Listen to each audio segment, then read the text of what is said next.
أيها المبعوث فينا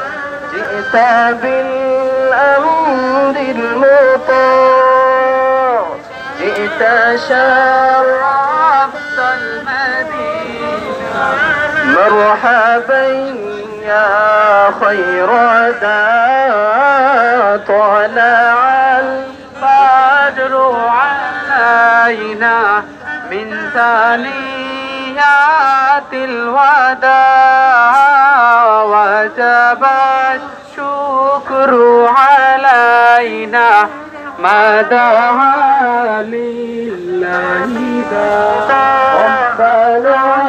صل على من حل في خير البقاع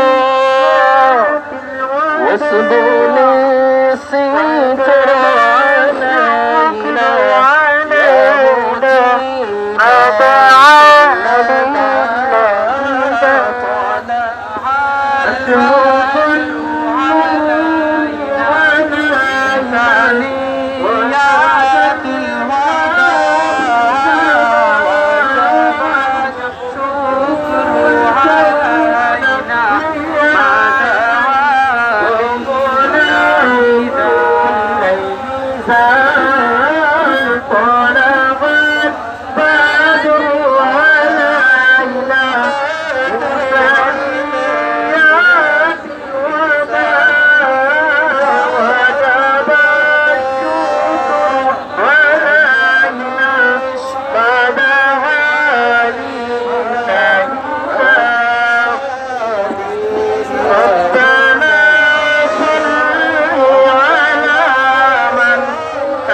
جئت